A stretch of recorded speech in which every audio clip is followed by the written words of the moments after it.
Hi, it's Eric Lee with Starfish Coaching and Designers Business Academy. I had a recent question from someone who's starting up their interior design business. And their question was, what are the 5 most common issues that interior design firms face? So I want to share that with you in this video.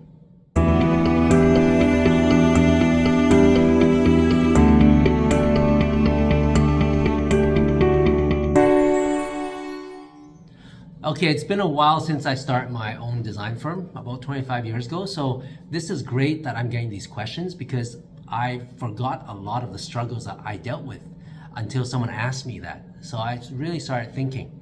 And I would love it if you guys actually have questions to just throw at me. Leave me comments here and I would love to answer them.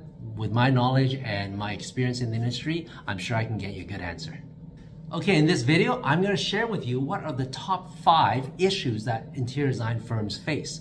In reality, all creative design firms face this. It's very similar, whether you're an interior designer, an architect, a photographer. If you're a project-based creative service company, you're going to face these issues. So the first one is managing costs. Managing costs is a big issue. And in a creative service-based firm, like an interior design firm, your biggest cost is your people, your talent. So managing those costs can get very tricky and you have to get very good at it.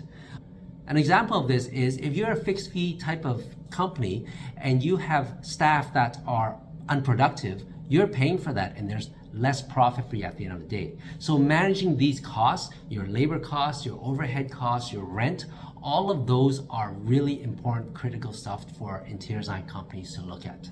There are 3 types of costs in a design firm.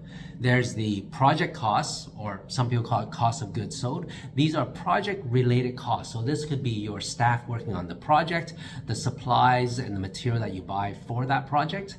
And then there's overhead costs. These are costs that are not related to any project. So these would be like, for instance, your administration people, your marketing, your rent, your utilities. These are general running the business type of costs. That part is easier to control. It's your talent and it's your people cost, your cost of goods sold, your project cost, that is trickier. You want to make sure that you're efficient.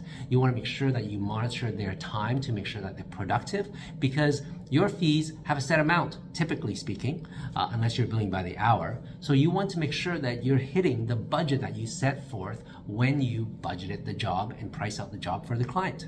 So that is an important tip for managing cost. Okay, so the number 2 big issue that interior designers face is cash flow.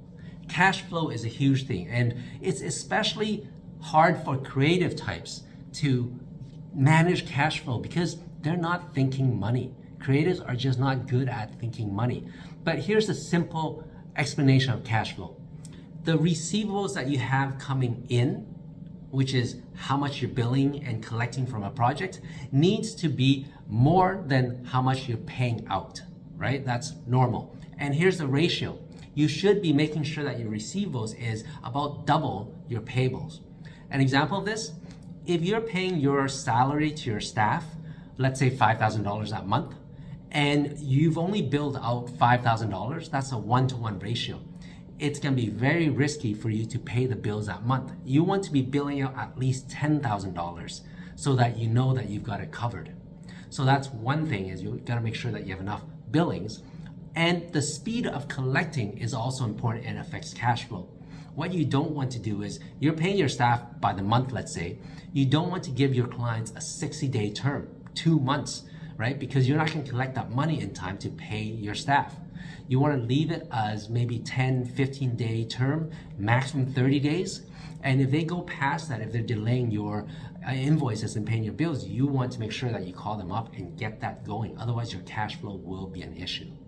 All right, 3, finding the right people. That is probably the toughest thing for any creative service-based type of company.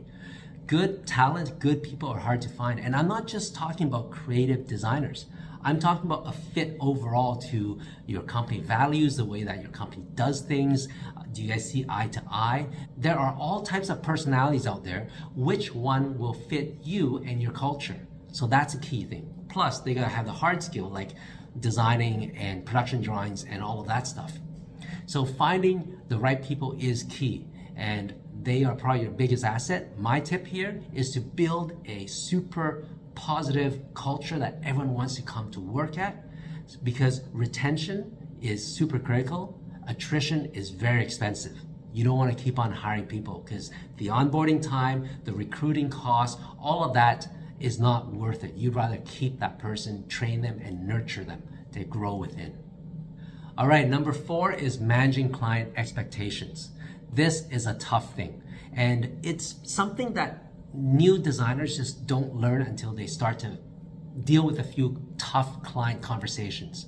But it is a real issue in design firms. The problem is we're a creative type of business. So in order for us to get what's in our mind to the client, we have to be very good at portraying that vision. And clients aren't technically sound in terms of understanding drawings and all of that stuff. So you can see that there's a lot of possibility for miscommunication, misunderstanding. So you really have to manage their expectations, have to communicate very clearly, have to set all the boundaries. Otherwise, there's a huge chance for misunderstanding, which leads to client conflict, friction, and that leads to unhappy clients, which ultimately means that your company gets a bad review, possibly no referrals, and that's probably the most important thing in an interior design business is the word of mouth referral. So you want to manage the client's expectations very carefully. You want to help them understand the vision, make sure that they're happy with every stage before you go too far. So those are all key things. Okay, number 5, the final one, is scheduling and time management. In a business where project time is so important, not just do you have to be efficient with your workflows to be profitable, but the key in this point is you want to manage the projects very well, because you don't want all your projects to be stacked together when all the deadlines are together. You just don't have enough production bandwidth to solve that. And you don't want them to all be kind of having a lull where you have nothing to do. Of course, if you can control it the best that you can, then you want to stack it properly so that one milestone is done after another and after another.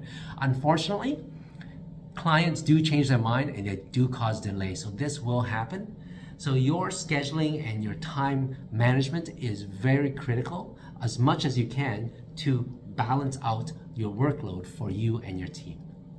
So I hope this video gives you a good glimpse of the 5 top issues that interior designers face. If you're thinking about getting into industry, at least now you have some foresight. I can dive into each one of these topics specifically because there's so much to cover, but I'll probably do that on another video. If you're just starting out in the design industry, you may want to check out my training systems where I teach designers about business. You can check it out at www.designersbusinessacademy.net. I'm Eric Lee, and I coach designers on the business side of design.